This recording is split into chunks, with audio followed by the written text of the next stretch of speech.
안녕하세요. 저희는 자신의 병에 관해서 모르는 사람은 없도록 하는 커넥트D라는 회사를 창업하려고 합니다.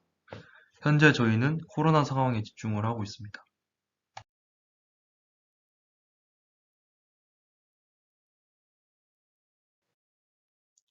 코로나가 발생하고 나서 생긴 수많은 사회적 문제 중 저희는 총 두 가지 집중하여 코로나 상황에서 많은 분들께 도움이 되려고 합니다.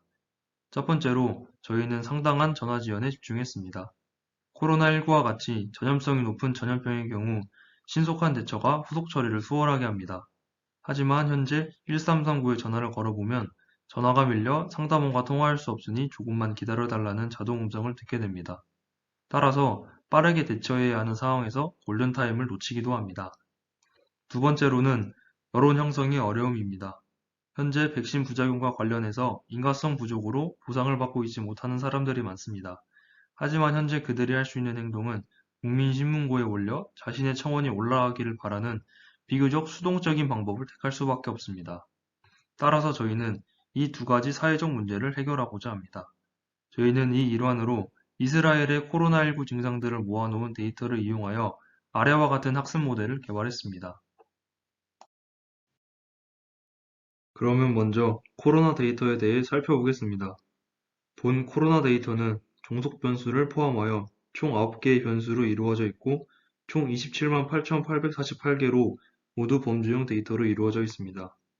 각 변수로는 기침 여부, 발열 여부, 목 통증 여부, 승가쁨 여부, 두통 증상 여부, 60세 이상 여부, 성별, 확진자 접촉 정보로 이루어져 있으며 코로나 양음성 결과를 종속 변수로 사용하여 분석을 하였습니다.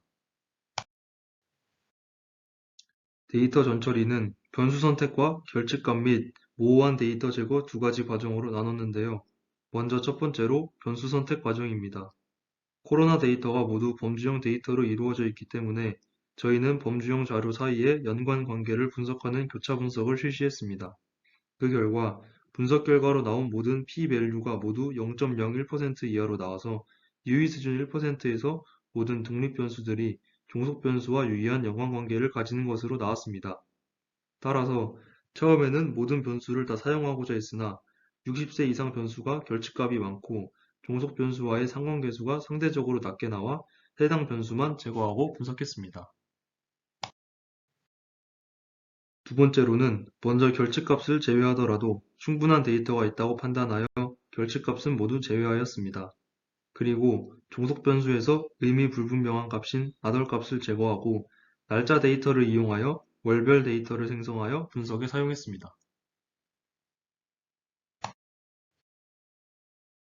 다음으로 보여드릴 것은 분석에 사용한 모델인데 라이트 GBM과 GBC, 랜덤 포레스트, 엑스트라 트리스, 디시전 트리 5가지 알고리즘을 사용하여 모델을 훈련하였습니다.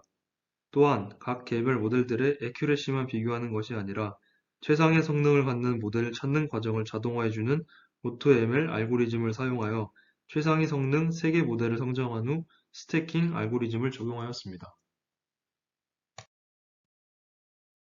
각 모델을 사용하여 학습한 결과 결정된 상위 3개의 모델은 라이트 GBM, GBC, 랜덤 포레스트이며 애큐레시는 아래와 같이 나왔고 해당 모델들의 스태킹 알고리즘을 적용하였습니다. 스태킹 알고리즘은 이미 학습이 완료된 모델들을 이용하여 애큐레시를 조금 더 끌어올리는 방법인데요. 간략히 설명드리자면 기존의 트레인 데이터를 이미 훈련이 완료된 각각의 모델들로 예측값을 구한 후에 얻어진 예측값을 다시 훈련 데이터로 사용하여 새로운 모델을 학습시킵니다. 그리고 훈련을 마친 후에는 같은 방식으로 구한 테스트 데이터를 이용하여 측정하는 알고리즘입니다. 저희는 최종 모델로 디시전 트리를 사용했는데요. 라이트 GBM, GBC, 랜덤 포레스트 이 세 가지 모델을 스태킹 알고리즘을 적용하여 재학습시켰습니다. 그리고 그 결과 애큐레시는 97.2%로 나와 큰 차이는 아니지만 소폭의 향상을 이끌어냈습니다.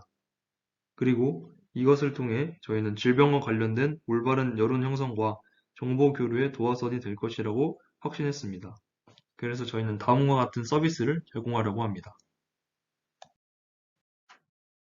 저희는 코로나 가능성 예측과 피해자 커뮤니티 형성을 통해 시민들의 알 권리를 제고하고자 합니다.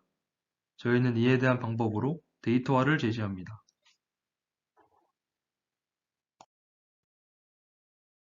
현재 저희는 앱 기반의 서비스를 사람들에게 제공하려고 합니다.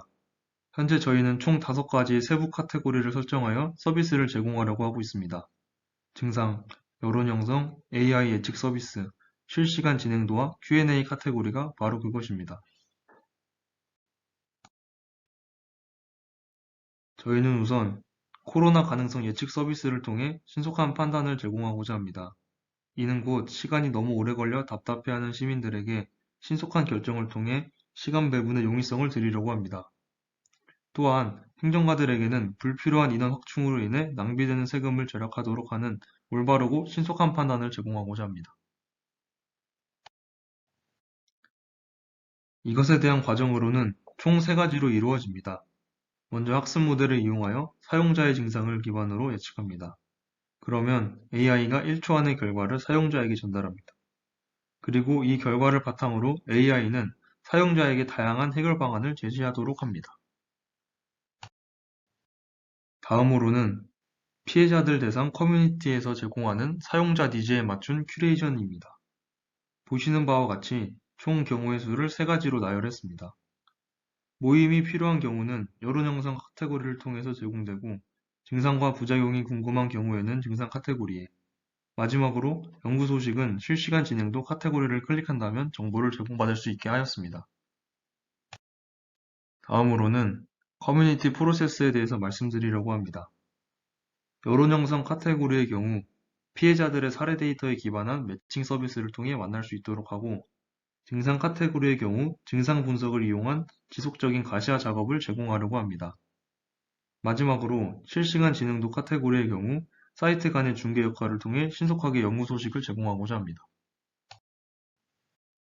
다음으로는 사용자들이 이 서비스를 이용했을 때 기대할 수 있는 효과에 대해서 말씀드리려고 합니다.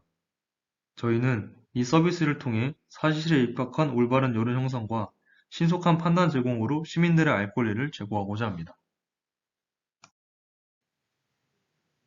현재 저희의 예상 고객은 코로나 확진자로 2021년까지 현재 확진자 수인 34,000명대로 계획 중에 있습니다. 또한 지속적인 코로나 증가세로 인해 실사용자 수는 증가할 것으로 보고 있습니다. 저희의 목표는 앞서 말씀드렸듯이 모두가 자신의 질병에 관해 아는 것입니다. 따라서 저희는 주류 질병으로 고통받고 있는 환자들을 다음 타깃으로 선정하여 이용자 수를 늘리려고 합니다. 마지막으로 8,000개의 희귀질환을 갖고 있는 환자들도 저희 앱을 사용하여 글로벌한 질병 앱으로 성장하는 것이 저희의 목표입니다.